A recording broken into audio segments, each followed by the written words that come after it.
के नाम से, भगवान के नाम से वोट लेके राज करने का काम करते हैं, ऐसे लोगों का मैं गैर विरोधी हूं और विरोध करता रहूंगा। कि जो व्यक्ति उनके समाज का नहीं हुआ, जो व्यक्ति उसकी पार्टी का नहीं हुआ, वो तुम्हारा कतई नहीं हो सकता है। आज मुझे कहते हैं एमएलए साहब बहुत बड़ा दिग्गज आदमी है, बहुत पैसा है, टक्कर लेनी पड़ेगी कहते हैं। मैंने कहा मैं नहीं लड़ रहा हूं, डूंगरपुर बांसवाड़ा की जनता चुनाव लड़ रही है। लेकिन राणा प्रताप के साथ में जो सेना थी वो तनका वाली सेना नहीं थी, वचन वाली सेना थी, और वो पीलों की सेना थी। और इस लड़ाई में, इस मैदान लोकसभा क्षेत्र में मुझे उम्मीद है पैसा वाली सेना नहीं टिकेगी, वचन वाली सेना टिकेगी। क्योंकि उनके साथ जो सेना है वो पैसा वाली सेना है, तनका वाली सेना है, तहारी वाली सेना है, और हमारा साथ वचन वाली सेना है, स्वाभिमान से जीने वाले लोग हैं। सभी साथियों को जय जोहार। मेरा वक्तव्य शुरू होने से पहले मैं ये जो धरती है बासिया सरपोटा की धरती को नमन। इस मंच पे जो जिनकी प्रतिमाएं लगी हैं, इन सारे महापुरुषों को मेरी ओर से नमन करना चाहूंगा। जिस महान व्यक्ति ने हमारे भारत देश का एक महान संविधान बनाया है, विश्व का सबसे बड़ा जो लिखित संविधान बनाया है, बाबा भीमराव अंबेडकर जी को नमन। उस संविधान में आदिवासी समाज का प्रतिनिधित्व करने वाले जयपाल सिंह मुंडा जी को नमन। और इस आदिवासी इलाके के अंदर जब राजा रजवाड़ा अंग्रेजों का जो शासन चलता था, उस दौरान एक भुखमरी चलती थी। तो रॉबिन हुड पांडे के नाम से जो अमीरों को लूट के गरीबों को, जो भुखमरी से जो मर रहे थे लोग, उनको खिलाने का काम करते थे। उन रॉबिन हुड पांडे टाटा मामा को नमन करना चाहूंगा। इस पूरे इलाके में अगर भक्ति के क्षेत्र में बात करें और भक्ति के माध्यम से, शांति के माध्यम से आदिवासी समाज के अंदर जन जागृति लाके अंग्रेजों और राजा रजवाड़े की गुलामी से बाहर लाने का काम किया। गोविंद गुरु महाराज को भी नमन करना चाहूंगा। इन्हीं क्रम में हमारे जितने जो योद्धा हैं, और हम मां बालेश्वर जी को नहीं भूल सकते, जिन्होंने इस बांसवाड़ा पूरे जिले के अंदर आदिवासी समाज है, अन्य समाज है, सारे समाजों को एकजुट करके यहाँ के हक अधिकार को लेके इस क्षेत्र में काम किया। उनको भी नमन करना चाहूंगा। और मैं कोशिश करूंगा कि जितने जो महापुरुषों के मैंने जो नाम लिए और महापुरुषों के जो विचार थे, उन विचारों को जन जन तक पहुंचाने के लिए उन्होंने जो संघर्ष किया, उन्हीं विचारों को आगे बढ़ाने का काम मैं और मेरी भारतीय आदिवासी पार्टी करेगी। और आने वाले समय में अनवरत करती रहेगी। इन विचारों को आगे बढ़ाएंगे। साथियों, पूर्व वक्ताओं ने हर प्रकार की बात बताई, हमारे क्षेत्र की बात बताई, आदिवासी समुदाय के हक अधिकार को लेकर बात बताई। और ये हमारा जो देश है एक लोकतांत्रिक देश है, और उस लोकतांत्रिक देश में विचारों के आधार पे जनता इन पार्टियों को मत देती है, उन नेताओं को मत देती है और विधानसभा लोकसभा में भेजती है। आज मुझे भी 84 की जनता ने दूसरी बार विधायक बनाया, और वो भी राजस्थान की 200 विधानसभा के अंदर। उस दौरान 199 विधानसभा में एक साथ चुनाव हुआ था, और उसमें परसेंटेज के मामले में सबसे अधिक मतदान 84 की जनता ने मुझे बहुमत देकर जिताया था। उससे पहले 2018 में मुझे जिताया 84 की जनता ने। और आज मेरा सौभाग्य है, डूंगरपुर बांसवाड़ा की जो जनता है, उस जनता की भावना थी कि ये व्यक्ति हमारे क्षेत्र का आदिवासी समुदाय के हक अधिकार की बात को लेके, एससी समुदाय के हक अधिकार की बात को लेके, माइनॉरिटी समुदाय के हक अधिकार की बात को लेके, और साथ ही इस क्षेत्र के अंदर अन्य समुदाय जो मानवता में विश्वास करता है, इन सारे लोगों की जो भावना है, उनकी बात है, लोकसभा में ये व्यक्ति पहुंचाएगा। ये आपने विचार किया, और आपके विचारों से हमारे पार्टी की जो सिलेक्शन प्रणाली है, इस भारत आदिवासी पार्टी में हाईकमान नहीं होता है, और इस पार्टी में हाईकमान आम जनता, आम कार्यकर्ता होती है। और आपकी भावना के अनुरूप मुझे इस लोकसभा क्षेत्र का सांसद प्रत्याशी बनाया, और मैं उम्मीद करूंगा कि जिस भावना से आपने मेरा सिलेक्शन किया है, उसी भावना से मेरा इलेक्शन भी करोगे, ये मुझे उम्मीद है आप सबसे।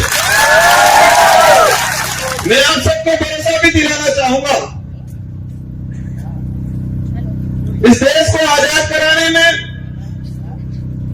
इस क्षेत्र के अंदर आजादी से पहले जो शोषणकारी नीति वाले लोग थे, उनके खिलाफ ये जो जितने जो महापुरुष हैं, उन महापुरुषों ने अपने विचारों के माध्यम से इस क्षेत्र में जन जागरण किया, लोगों को जागरूक किया, और अपने हक अधिकार के प्रति लड़ने के लिए प्रेरित किया। और मैं वही विचार, ये जो महापुरुष हैं, उन महापुरुषों के जो उद्देश्य थे, इन उद्देश्यों को उन्हीं के विचारों के माध्यम से मैं पूरे करने की कोशिश करूंगा। साथ ही आज का जो कार्यक्रम है, अनुसूचित क्षेत्र में आरक्षण व्यवस्था, आरक्षण को लेकर महासम्मेलन,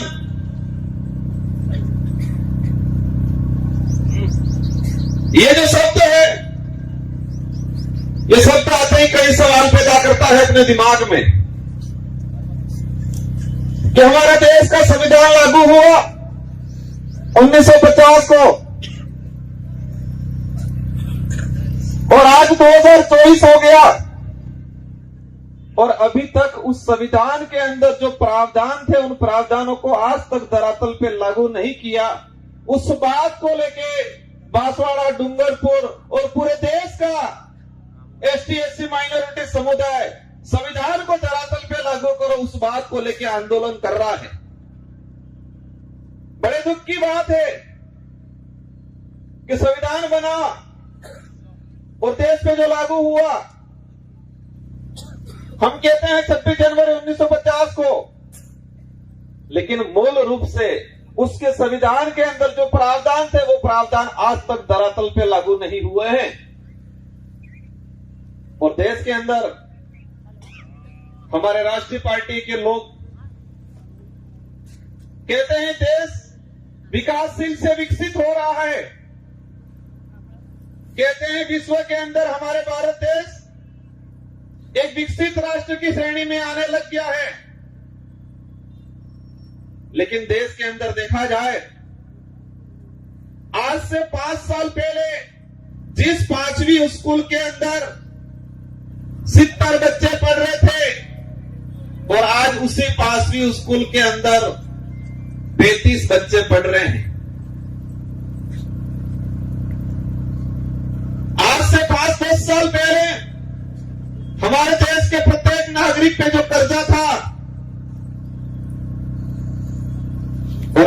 देखें, वो कर्जा 4 गुना तेजी से बढ़ रहा है। आज जो कुपोषण का जो स्थिति है, आज से 5 साल पहले जाएंगे तो इतना कुपोषण नहीं मिलेगा जितना आज कुपोषण है। जो देश में मीडिया के माध्यम से, मैं सारे मीडिया पे सवाल नहीं करना चाहता,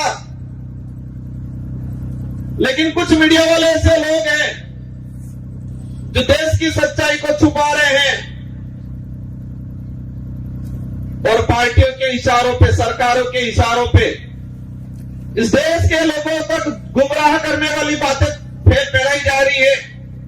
इस देश के लोगों को अंधकार में रखा जा रहा है और हम देश में वर्तमान देख सकते हैं। मेरा वक्तव्य, हमारे पूर्व वक्ताओं ने कहा, हमारे समाज के कुछ पढ़े लिखे अधिकारी कर्मचारी कहते हैं, हमारे समाज के जो नेता कांग्रेस बीजेपी में दिग्गज बने हुए हैं वो कहते हैं आरक्षण पूरा मिल रहा है। कोई कहता है आरक्षण की जरूरत नहीं है, कोई कहता है कि आरक्षण मिलना था मिल गया और फालतू गुमराह कर रहे हैं। हमारे क्षेत्र की जनता विचार करती है, हम कहते हैं आरक्षण मिलना चाहिए, वो कहते हैं आरक्षण मिल गया, कोई कहता है आरक्षण पूरा मिल रहा है और हमारे क्षेत्र की जनता कंफ्यूज रहती है कि हकीकत क्या है। हमारा पढ़ा लिखा बेरोजगार युवा वो भी कंफ्यूज रहता है कि आरक्षण क्या है। और दुख की बात यह है कि हमारे पाठ्यक्रम में बेमतलब की चीजें डाली जा रही है। अगर देश के अंदर आरक्षण को लेकर जो चल रहा है, कुछ लोग कहते हैं भ्रमित किया जा रहा है।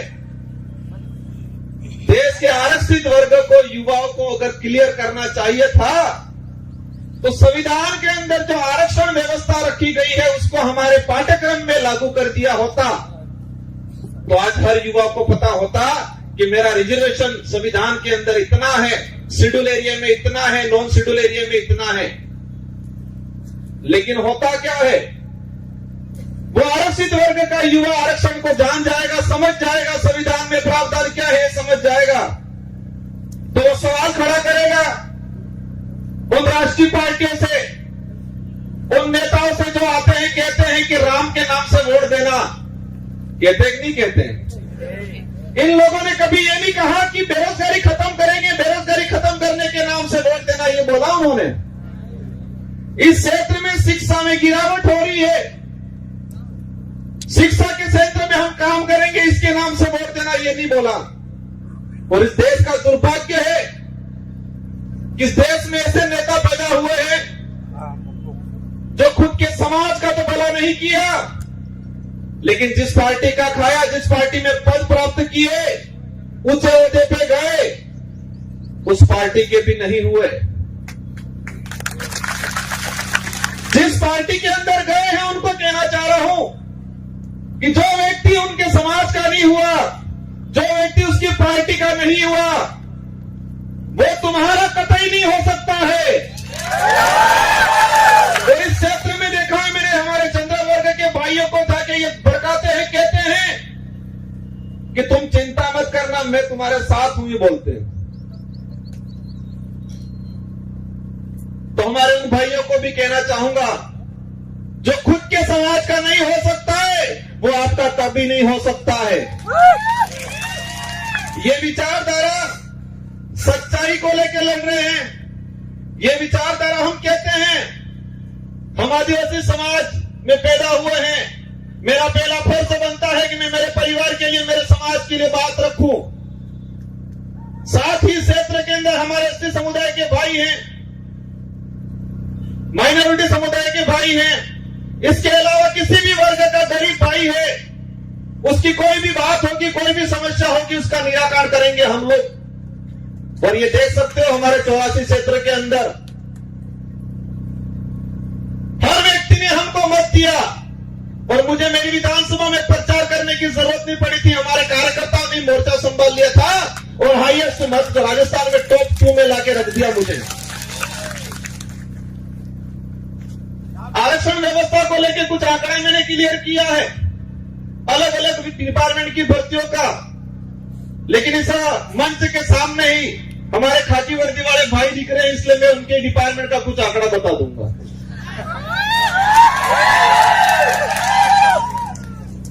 मैंने एक लेटर लिखा था 2020 में कि अनुसूचित क्षेत्र के अंदर आरक्षण व्यवस्था को लेकर 2013 के अंदर जो अधिसूचना जारी की है वो इस क्षेत्र के लिए काला कानून है, ये वर्ड यूज किया था मैंने अनुसूचित क्षेत्र के 1700 सरपंचों को पत्र लिखा था, सारे एमएलए एमपी को पत्र लिखा था, पूर्व एमएलए प्रधान को पत्र लिखा था। मैंने 2000 के करीब लेटर लिखे थे और उस लेटर में हेडिंग लिखी थी कि 2013 की अधिसूचना आदिवासी समुदाय के लिए काला कानून है, ये वर्ड यूज किया था मैंने। और उसी वर्ड को मैं आज एक्सप्लेन करना चाहूंगा मैंने क्यों बोला था। ये समय का अभाव है, मैं शॉर्टकट निपटूंगा। हमारे साथ जो अन्याय हुआ है, हमारे साथ जो धोखा हुआ है, हमारे युवाओं की भावनाओं के साथ खिलवाड़ हुआ है, वो सभी गांठ बांध के रखना है, वो गुस्सा अंदर समाहित करके रखना है। और जब लोकतंत्र में एक अवसर आता है हर 5 साल में, उस दिन ये बदला एक साथ लेना है और उनका रगड़ा निकालना है। 2013 की अधिसूचना हुई पुलिस डिपार्टमेंट की भर्ती 2013, 2016 और 2018, 3 भर्तियों के अंदर 2312 कुल पद आए। मैं ये आज इसलिए कहना चाह रहा हूं कि इन्हीं कमल कांग्रेस के नेताओं ने और मुख्य रूप से 2013 में जो मंत्री थे, वर्तमान विधायक थे, जो ईडी के डर से आज भाजपा में चले गए, उनके ही कर कमलों से यह लागू किया गया। अब इसमें क्या है प्रावधान? इन 3 भर्तियों की बात करें, कांस्टेबल भर्ती 2312 कुल पद आए। प्रावधान यह किया गया 45% एसटी को, 5% एससी को और 50% ओपन कैटेगरी को दे दिया जाएगा। मतलब ओपन कैटेगरी में कोई भी जा सकता है, एससी का व्यक्ति जा सकता है, एसटी का व्यक्ति जा सकता है, ये बात बोली उन लोगों ने। लेकिन आंकड़ा क्या आता है? मैं ऑल ओवर अगर बात करूं, एसटी को मिले 828, 2312 में से एसटी को मिले 828 और वो 35% पद मिले, 45% पूरा नहीं मिला। वही बात करें ओपन कैटेगरी के जो पद आए 1156 और मिले उनको मिले 1359, 58%। और उसमें एसटी एससी का रिजर्व कैटेगरी के लड़के गए 12 लड़के। और वही ये सामने खड़े में कहना चाह रहा, उनकी पदोन्नति होती है, उनके पदों की गणना अपने कैटेगरी में लेते हैं। और कुछ नेता कहते हैं, ये बात इसलिए एक्सप्लेन कर रहा हूं मैं, हर व्यक्ति को अपना हक मांगने का अधिकार है। एक बाप के अगर 4 बेटे हैं, 3 बेटों के साथ अन्याय होता है और एक बेटा ही सारी जमीन लेके खड़ा खाता है, तो क्या 3 बेटे आवाज नहीं उठाएंगे? तो इस क्षेत्र में हमारा अन्य समाज का व्यक्ति रहता है, उनसे भी कोई दुश्मनी नहीं है, उनकी भी वाजिब मांग को हम रखेंगे। लेकिन हमारा फर्ज बनता है, जिस सर्टिफिकेट लगा के हम यहां पर आए हैं, उस सर्टिफिकेट के आधार पर एमएलए एमपी बनते हैं, तो जिस समाज का सर्टिफिकेट लगाया है उस समाज के हक अधिकार के लिए अगर हम नहीं बोलते हैं तो कौन बोलेगा? इस आधार पर पुलिस भर्ती का अगर देखा जाए तो हमारे लड़कों का 300 पद के आसपास नुकसान हुआ। उस मां पे क्या गुजरी होगी जिस मां ने बच्चे को अपनी जमीन, अपने जेवरात गिरवी रख के बच्चे को पढ़ाया होगा, उम्मीद की होगी मेरा बच्चा पुलिस कांस्टेबल की तैयारी कर रहा है, नौकरी लगेगा। लेकिन इस प्रकार की अधिसूचना के कारण वो बच्चा आज नौकरी नहीं लगा और वो बच्चा आज गुजरात में जाके मजदूरी कर रहा है और उस मां के सपने अधूरे के अधूरे रह गए। ये लड़ाई उनके लिए है, सूद समेत वसूल करेंगे। और ये किसी समाज को हम दोष नहीं देना चाह रहे हैं, हम दोष उस नेताओं को देना चाह रहे हैं जिन्होंने अपनी पेटियां भरने का काम किया, टिकट लेने का काम किया और इतना कमा लिया तो बीडी के डर से भाग गए। गजब सुनता हूं मैं। एक दिन कहते थे हम पे आरोप लगाए और फिर बाद में 2 दिन बाद कहते हैं ये तो जुमला था। कहते हैं कि मोदी ने जुमला दिया था और आज कहते हैं कि मोदी के विजन से प्रभावित होकर गया हूं। मोदी जी के जुमले के विजन से प्रभावित होके गए हैं, इसका मतलब ये क्लियर है कि वो भी जुमलेबाज से कम नहीं है। हमें उनसे भी पर्सनली कोई लड़ाई नहीं है, उनके कोई जमीन का बंटवारा हमारा नहीं है, लेकिन उनको इस क्षेत्र की जनता ने बड़ा लीडर माना था। हमारे बड़े बुजुर्गों ने आशा रखी थी उनसे कि ये नेता है बड़ा, हमारे लिए हमारे क्षेत्र के लिए कुछ अच्छा करेगा। इन आशाओं पे पानी फेरने का काम किया है। मुझे कई जगह से जानकारी मिली, बुजुर्ग लोग जो रात दिन उस आदमी के लिए, उस पार्टी के लिए घूमते थे, खुद का पैसा खर्चा करके इन लोगों ने कई दिनों से दुश्मनी ले ली उस व्यक्ति की वजह से, उस पार्टी की वजह से। और आज बेचारे वो बुजुर्ग लोग रो रहे हैं। आपको चिंता करने की जरूरत नहीं है। पूरे देश के अंदर यही भारत आदिवासी पार्टी है जो सच्चाई को लेकर लड़ने का काम करेगी। तो आप देख सकते हो, उदयपुर संभाग की बात करें कि कांग्रेस कभी नहीं बात कर रही है कि शिक्षा अच्छी मिलनी चाहिए, स्कूलों में व्याख्याता लगने चाहिए, बेरोजगारी खत्म होनी चाहिए, हमारा अनाज जो पकड़ा है उसको एमएसपी रेट मिलनी चाहिए, बात नहीं करेगी। बीजेपी भी वो बात नहीं कर रही है। बीजेपी कह रहे हैं मैं किसी भगवान या किसी धर्म का विरोधी नहीं हूं, लेकिन जो धर्म के नाम से, भगवान के नाम से वोट लेके राज करने का काम करते हैं, ऐसे लोगों का मैं घोर विरोधी हूं और विरोध करता रहूंगा।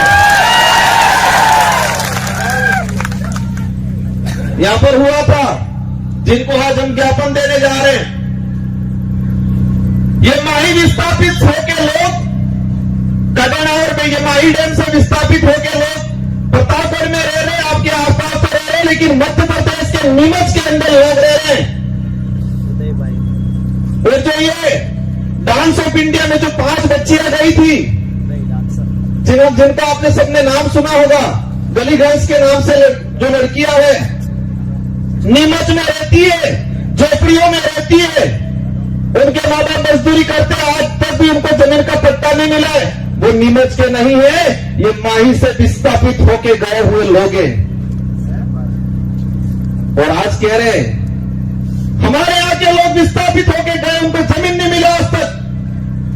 हमारे इन महापुरुषों ने अपनी जान गंवा दी इस क्षेत्र में सामाजिक जन जागरण के लिए, हक अधिकार के लिए। उनके नाम से नामकरण नहीं करना है और ऐसे नाम से नामकरण करना चाह रहे हैं।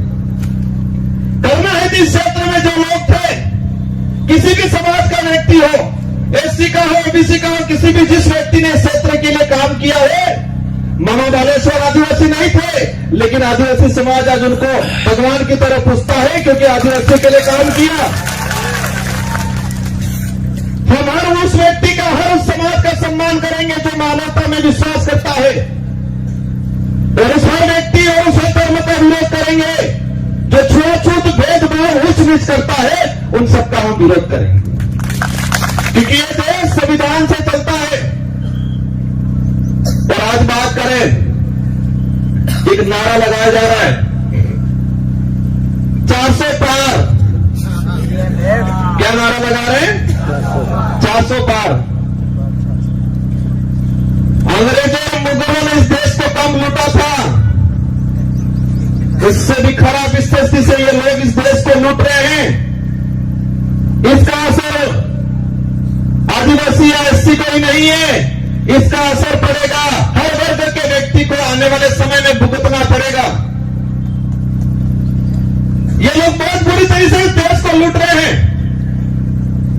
एक वक्त था 2013 के अंदर वो नारा लगाते थे वही वो व्यक्ति कि न खाऊंगा न खाने दूंगा, और आज जितने देश के अंदर खाने वाले लोग थे उन सबको वो साथ में मिला के कह रहे कितना लाओ लाओ बंटवारा करते हैं। ये सारी बातें होगी, लेकिन हमको करना क्या है? हमको उनको सबक सिखाना है, उन नेताओं को एहसास कराना है कि ये राजतंत्र नहीं, ये लोकतंत्र है, और इस लोकतंत्र में संविधान ने जनता को ताकत दी है, जिसे हम लोकतंत्र की कुंजी कहते हैं, जो वोट है, और हर 5 साल में उसका अवसर आता है। आज मुझे कहते हैं एमएलए साहब बहुत बड़ा दिग्गज आदमी है, बहुत पैसा है, कहते हैं टक्कर लेनी पड़ेगी, ये कहते हैं। मैंने कहा मैं नहीं लड़ रहा हूं, डूंगरपुर बांसवाड़ा की जनता चुनाव लड़ रही है, और ये जनता पैसों के लिए चुनाव नहीं लड़ रही है। ये जनता सुख सुविधाओं के लिए मेरे साथ नहीं है, ये जनता स्वाभिमान के लिए है। इस जनता के अंदर जो साथ मेरे साथ जुड़ रहा है, संगठन के साथ जुड़ रहा है, उस प्रत्येक व्यक्ति के अंदर स्वाभिमान जगा है, अपने आने वाली पीढ़ी के लिए कुछ कर गुजरने की ताकत जगी है, इसलिए मेरे साथ जुड़े। और देश के इतिहास उठा के देख लो, आजादी से पहले भी जो राजा रजवाड़े या मुगलों की सेना होती थी, तो सेना में भर्ती होता था सिपाही, तो सैलरी के लिए होता था, तनख्वाह मिलती थी, या किसी राजा से एग्रीमेंट होता था, सहयोग में पूरी सेना भेजता था, तो रियासत क्षेत्र की कुछ जमीन को लेकर सौदा होता था। लेकिन वो सेना युद्ध के मैदान में टिकती नहीं थी। और यही देश के इतिहास उठा के देख लो कि मुगल के अकबर के सामने इस देश के सारे राजाओं ने अधीनता स्वीकार कर ली थी, लेकिन महाराणा प्रताप एक ऐसा था जिसने मुगलों के सामने अधीनता स्वीकार नहीं की थी। देश के इतिहास में पढ़ाया जाता है, हमारे बड़े बुजुर्गों से सुनते हैं कि देश के अंदर सारे राजाओं ने अकबर की अधीनता स्वीकार कर ली, लेकिन राणा प्रताप ने अधीनता स्वीकार नहीं की, क्योंकि देश के अंदर अन्य जो राजा थे उनकी जो सेना थी वो सैलरी पे थी, तनख्वाह पे थी। देश के अंदर जो अन्य राजा थे उनके सहयोग में आई हुई सेना कुछ जमीन की लालच में आई थी मदद करने, लेकिन राणा प्रताप के साथ में जो सेना थी वो तनख्वाह वाली सेना नहीं थी, वचन वाली सेना थी, और वो भीलों की सेना थी। किसकी सेना थी? भीलों की सेना थी, पठानों की सेना थी। अगर वो तनख्वाह वाली सेना होती तो युद्ध के मैदान में टिकती नहीं। वो स्वाभिमान के लिए, अपने वचन के लिए गई थी राणा प्रताप के साथ, और इसलिए देश के अंदर महाराणा प्रताप के नाम से उनको जाना जाता है। और उनके भाई थे शक्ति सिंह और जगमाल, वो भाई भी उनके साथ में नहीं थे। इससे यह सिद्ध होता है कि महाराणा प्रताप को किसने साथ दिया। उनके परिवार के लोग भी हट गए थे, वो भी मान सिंह की गोद में जाके बैठ गए थे। उस कुल के लोग हैं ये, और मुझे पता है कि कांग्रेस और बीजेपी के बहकाव में आके उनसे पैसा लेके ये काम नहीं करेंगे। ये लोग स्वाभिमान के लिए काम करेंगे, ये वचन के लिए काम करेंगे, आने वाली पीढ़ी के लिए काम करेंगे। मेरी बात को आप समझ गए होंगे कि हमारे लोगों ने महाराणा प्रताप को वचन दिया था, तनख्वाह मिली थी, फौज में हमारे लोग भर्ती नहीं हुए थे, तनख्वाह की बेसिस पे नहीं हुए थे, पूरा गांव के सिपाही लोग, जवान लोग गए थे, वो वचन दिया था। और इस लड़ाई में इस मैदान लोकसभा क्षेत्र में मुझे उम्मीद है पैसों वाली सेना नहीं टिकेगी, वचन वाली सेना टिकेगी। क्योंकि उनके साथ जो सेना है वो पैसों वाली सेना है, तनख्वाह वाली सेना है, दहाड़ी वाली सेना है, और हमारे साथ वचन वाली सेना है, स्वाभिमान से जीने वाले लोग हैं। बातें बहुत सारी अंत मंच आएंगे, उस पे करेंगे। हमारी लड़ाई सीधी सी है कि इस क्षेत्र में संविधान के अनुरूप आरक्षण लागू हो जाए। यहां का कलेक्टर, एसपी, संभागीय आयुक्त क्लियर कर दे कि संविधान के भाग इसमें 5वीं अनुसूची के तहत क्या प्रावधान है, कितना आरक्षण मिलना चाहिए। आरएस भर्ती की अगर बात करें, हमारी जो मांग है दूसरी, प्रशासनिक सेवा के अंदर हमारे यहां के लोगों को प्रतिनिधित्व मिलना चाहिए। हमको ललूपेट दे दिया, दिनेश सेवा के अंदर भर्तियां देंगे, बात देंगे। और उसमें भी मैंने देखा 3 भर्तियां 2013, 2016, 2018। अनुसूचित क्षेत्र के अंदर दिनेश सेवा के 109 पद आए, एसटी के लोगों को मिले 42, ओपन कैटेगरी में गए 67 और एससी समाज को मिले 0, और ओबीसी वालों को पता ही नहीं है कि हम है कौन, हम आते कहां है वही नहीं पता है उनको। और मैं कहता हूं इस क्षेत्र से अगर ओबीसी की किसी ने आवाज उठाई थी, राजकुमार रोड ने उठाई थी। हम हर व्यक्ति की बात करेंगे, लेकिन हमारा हक किसी को मारने नहीं देंगे। एससी समुदाय को 0 सीट तीनों भर्तियों में, और अधिनियम सेवा के अंदर 67 पद आए, उसमें एसटी एससी रिजर्व कैटेगरी का एक लड़का नहीं गया। हमारे साथ 13 से 14 अधिनियम सेवा के आईएएस अधिकारियों के पद मारे गए। इसका गुनहगार कौन? जो ईडी के डर से भाजपा में गए वो है। ये लड़ाई बेरोजगारों की लड़ाई है। ये लड़ाई हमारे क्षेत्र में शिक्षा के क्षेत्र में क्रांति लाने की लड़ाई है। हम सबको लड़ना है। ये चुनाव जीतने तक का उद्देश्य नहीं है, नारे लगाने या पार्टी का नाम लेने तक का उद्देश्य नहीं है। हमको हमारा समाज बचाना है, हमारा देश बचाना है। ये देश का संविधान अधिकार देता है हर व्यक्ति को, हर समाज को अपने हक अधिकार की बात करने का अधिकार है, और करना चाहिए हर व्यक्ति को। लेकिन हमारे यहाँ के नेताओं ने इस क्षेत्र को बर्बाद करने का काम किया है। मुद्दे अनेक है। ये 400 पार का जो नारा लगा रहे हैं, उस नारे को समझना। इन लोगों की चाल है ये संविधान बदलने की, संविधान को खत्म करना चाहते हैं। और आप सुन लेना, अभी एक उदाहरण है कि 26 जनवरी पे बाबा साहब अम्बेडकर और सावित्रीबाई फुले की तस्वीर लगाने से टीचर को एपीओ कर दिया जाता है। जिस पार्टी को बाबा साहब अम्बेडकर और सावित्रीबाई फुले की तस्वीर से दिक्कत है, वो देश का भला कर सकते हैं क्या?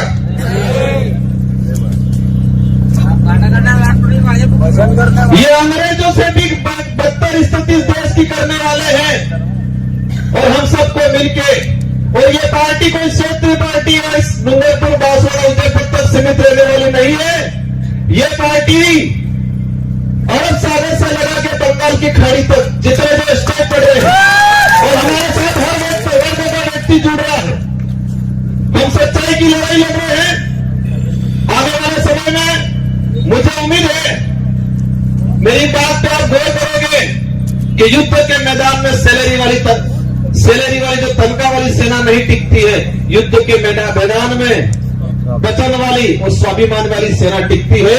और वही सेना मेरे साथ है। मुझे पता है हमारे लोग गरीब है, कमजोर है हमारा कार्यकर्ता, लेकिन मुझे यह भी पता है कि उस व्यक्ति के अंदर जमीन जिंदा है, उसका स्वाभिमान नहीं मरा है। वो व्यक्ति डट के मुकाबला करेगा, और पूरे भारत की रोमांचक सीट ये होगी। और मुझे दुख भी है, मेरे 84 के कार्यकर्ताओं का दुख है, मेरा भी दुख है कि 84 की जनता ने शानदार मैंडेट दिया था मुझे। मेरी भी इच्छा थी मैं 84 के अंदर ही रहूं, मेरे कार्यकर्ताओं की भी इच्छा थी 84 के अंदर रहूं। लेकिन बांसवाड़ा वाले ही नहीं माने। तो आपको ये तिरवाने का काम करना है और ये बेड़ा पार करना है। इन्हीं शब्दों के साथ आप सबको धन्यवाद। एक बात और बोलना चाहूंगा, देश के अंदर भाजपा के नेता बहुत प्रभावी थे और विशेषकर बांसवाड़ा में जो भाजपा के नेता बेचारे बहुत प्रताड़ित थे, हमसे भी ज्यादा प्रताड़ित थे। बचपन में बच्चा रोता था, मां कहती थी भूत आ जाएगा सो जाए। और यहाँ भाजपा के नेता इतने प्रताड़ित थे, हल्का सा बेचारा कुछ करता है कहते हैं ईडी आ जाएगी, चुप हो जा। आ जाओगे तो ईडी आ जाएगी। मोदी जी की ईडी आ जाएगी, चुप हो जाएगा। वो चाहता बहुत कुछ से बेचारा, पर अंदर से डर हुआ। उनको भी कहना चाहूंगा, चिंता मत करो, आपके विचारों को यहां रखने का अवसर मिलेगा। इस संगठन के साथ जुड़ो और इस क्षेत्र की जनता के लिए, युवाओं के लिए, हक अधिकार के लिए आगे बढ़ो। हम आपको साथ में लेकर चलने का काम करेंगे। इन्हीं शब्दों के साथ आप सबको धन्यवाद, आभार। जय जवाहर, जय भारत, जय संविधान।